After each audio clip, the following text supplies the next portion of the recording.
Merci, Madame la Présidente. Merci à Monsieur le Président de la Haute Autorité pour la bonne gouvernance.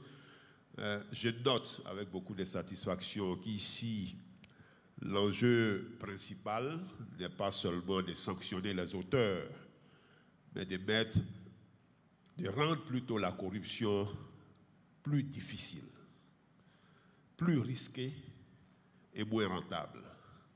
Et je voudrais saluer la haute autorité d'avoir édifié les députés sur cette stratégie.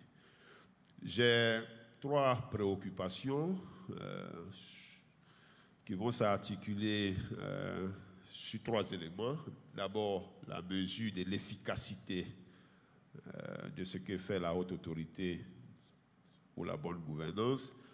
Ensuite, ça a été évoqué, la corruption dans les collectivités territoriales. Et enfin, jeunesse et changement. Donc, sur la première question, je voudrais rappeler que la Côte d'Ivoire a engagé d'importantes réformes en matière de gouvernance. Ça a été répété ce matin. Mais je veux savoir quels sont aujourd'hui les indicateurs les plus pertinents permettant de mesurer l'impact réel des actions de la haute autorité pour la bonne gouvernance sur la réduction effective de la corruption et non simplement sur le nombre d'activités réalisées. C'est vrai, on a rappelé nos engagements en termes de conventions et autres. On a rappelé des indicateurs comme ceux de Transparency International, les indicateurs de la Banque mondiale, mais concrètement, au niveau de la haute autorité, quels sont les indicateurs que nous, en tant que députés, nous pouvons suivre d'une année à une autre pour voir comment les choses se matérialisent sur le terrain. La seconde préoccupation, c'est la corruption dans les collectivités territoriales. Ça a été évoqué avant moi, mais il faut noter que les ressources transférées aujourd'hui aux collectivités territoriales augmentent progressivement.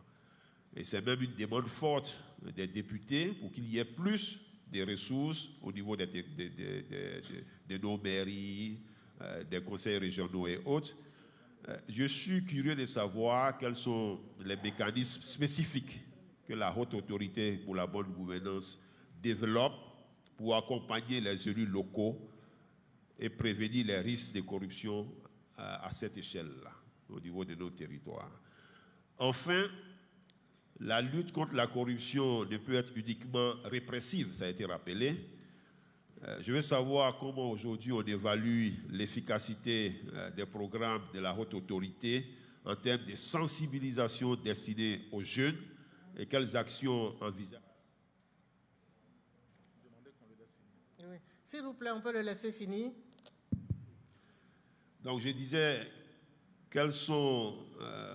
comment la haute autorité évalue-t-elle l'efficacité de ces programmes de sensibilisation destinés aux jeunes et quelles actions envisage-t-elle pour inscrire durablement l'intégrité dans les comportements citoyens? Je vous remercie.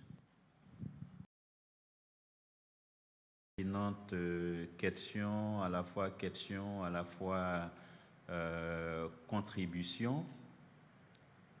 L'implication des collectivités territoriales dans la politique de lutte contre la corruption. Déjà, au niveau local, au niveau territorial, la haute autorité a mis en place dans les collectivités territoriales les comités locaux d'intégrité et les plateformes anticorruption. Ces comités locaux ont fonctionné. Nous sommes en train de tirer toutes les leçons du fonctionnement de ces comités locaux d'intégrité. C'est des acteurs quelquefois autour des préfets, quelquefois autour de notabilités dans ces différents comités-là pour rapporter les situations de corruption, pour sensibiliser, pour former.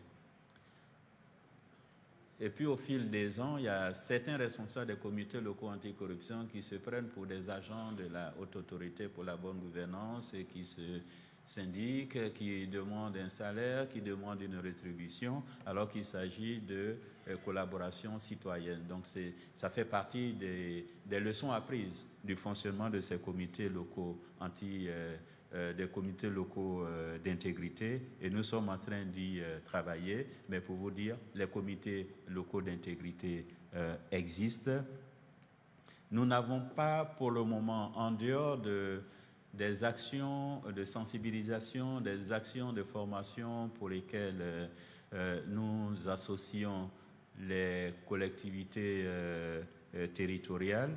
Je pense que votre question nous interpelle sur le développement d'une action spécifique vis-à-vis des collectivités territoriales. Autant nous sommes en train de développer des actions spécifiques avec les entreprises publiques et privées, avec les établissements publics nationaux, sur un minimum d'actions qui pourraient être intégrées dans ce qu'on va appeler le code d'intégrité, le code de transparence, le minima de dispositifs qu'il faut dans une entité économique, que ce soit société d'État ou secteur privé. Nous sommes en train de travailler non seulement avec le ministère du portefeuille de l'État, mais également avec le patronat sur ces dispositifs. Avec les collectivités publiques, il serait effectivement important d'accompagner les collectivités publiques en mettant à leur disposition un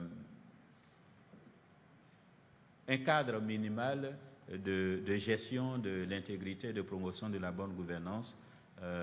Les directeurs qui sont ici ont bien saisi cette réponse à l'honorable Soumaoro Suleiman, vos instructions.